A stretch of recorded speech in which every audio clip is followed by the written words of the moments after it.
Good morning, and here we are at NewsBeast to talk about what is going on in the world of the Daily Beast and Newsweek. Okay, so first of all, let's go with our cheats for today. Leslie, what is the choice that you have today on the cheat sheet?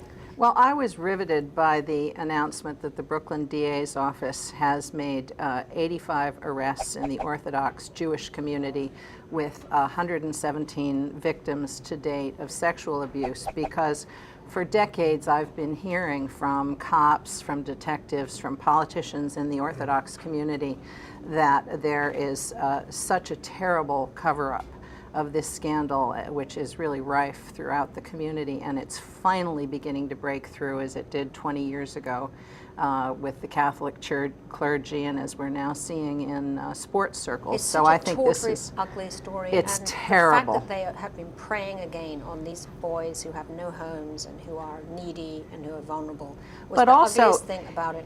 Peter?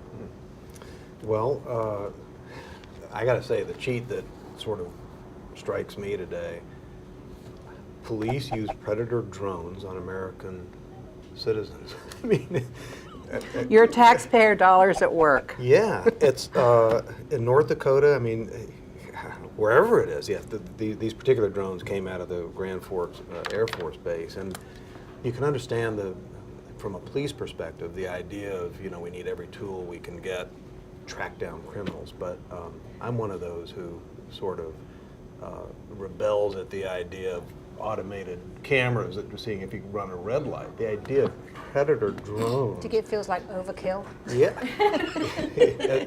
Yes, in a manner of speaking, it does. That's the cheat I've chosen the cheat from 60 Minutes last night, the broadcast that Obama did, where he argued for a second term, which I saw, and which I'm sure like all of us saw. And to me, he seemed very, very beat. I mean, he seemed tired. He seemed difficult time in this country, almost and grudging in his argument I in a would be sense for his second surprised term. if Perhaps the that's too American strong a people word.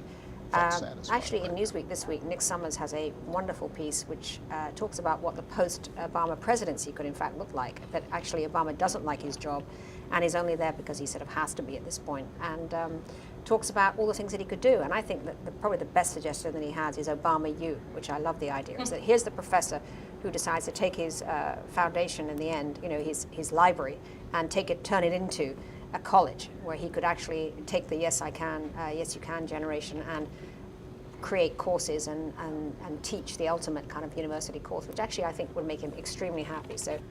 But there are so many options that I mean, there's no end of ways that he could make money and have influence. I mean, if you look at the list of ex-presidents in recent years, he could do any or all of the things Absolutely. that were suggested in that piece. Probably but the I do best think book advance Obama ever. U is would be kind of a come down. It'd be hard for somebody's But ego do you to not find take. it astonishing that we are sitting here talking about the post-presidency of a man who... It's premature, in my opinion. You heard it here first. I think given the field, I do think he's going to win. Yeah. Do you really? I do. You think he's Takes you going to into win? the I obsessional. do. We should actually say we have now moved on to our obsessional, because the cheat has moved into Right, being the okay. obsessional. Yeah. If you look at the last 50 years of presidential races, there is only arguably one time that the candidate who was perceived as less likable won, and that was Nixon and Humphrey because of the Vietnam War. But pretty much American voters care less about the facts, it seems to me, than the guy that they like better. And they simply like Obama better right now than they do Mitt Romney, because he is not a fundamentally likable guy. He's uptight, he's humorless, he's defensive in ways that are not at all charming. And Obama's poll numbers, they still like the guy a lot more than they like what he's You're done right in about that. we You're saw it absolutely in the right White about that. House. You're absolutely right about that. The country likes Obama better than it likes Trump. Peter, I'll bet you $10,000 on that. But we I'm saw not in the betting business, Donald. we saw it with Al Gore. We saw it with Dukakis. Absolutely, we you saw it with can. John Kerry. Listen, I went y'all back could- through the whole It's the list same Y'all could not be this more morning. wrong. If you honestly think that the country's going to re-elect Barack Obama because it likes him better, you're just, I'm sorry. Only You're compared with wrong. Mitt Romney. Okay, but then what about Newt? Because Newt's the one who's really surging. The country really likes Newt until he gets to that point where he pulls the pin on the grenade. You know, I he's disagree. charming, he's funny, he's smart, he's interesting, he's got a lot of great ideas, and he's, you know, one of the most self-destructive people in modern American political The self-destruct- history. I mean, that's an Blow interesting himself up. question. That's an interesting question. I mean, if it's okay if we start talking about Yeah. Newt now. Please the go thing for about it. being self-destructive is, and the thing that's in fact instructive to folks in our business about Newt is we think of Newt circa 1990s when in fact the world was vastly different. Our world was vastly different. There were gatekeepers.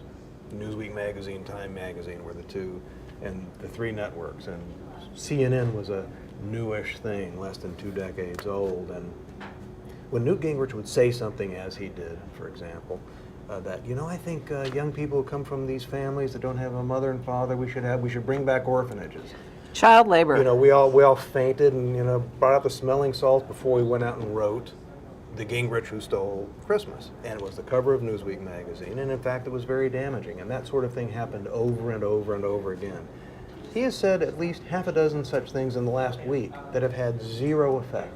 And the fact that I think institutional Washington and that the elite institutions believe that Newt is a disaster, a walking disaster waiting to happen, I think redounds to his great benefit in the conservative base. And So you just think the likability factor then is going No, to it's just not even I simply think likability you're drown out? fact. focusing on the wrong I thing, though. think- You're focusing on facts rather than his grandiosity. His personality flaws eventually burst forth like, you In a know, way the but in a monster way, out of Leslie, the... that does practically speaking, cage. that does exactly what? I mean, it Turns shows, people off. It shows him to be Turns grandiose. people off. If you've watched any of the debates, you already know him to be grandiose. Listen, you know what? The producer over there is just, Kathy is flailing her arms, which I think means we've I'm sorry, completely we're gone talking overrun, to- and I've to- been so No, you're undisciplined. fabulous, but we Your hear. final word, Leslie, because Wait and see. Wait and Let's see. not get ahead of That's not one ourselves. word, but that's fine. Unexpected. blow up. Thank you, everybody. I'll see you tomorrow. I know, it's so terrible.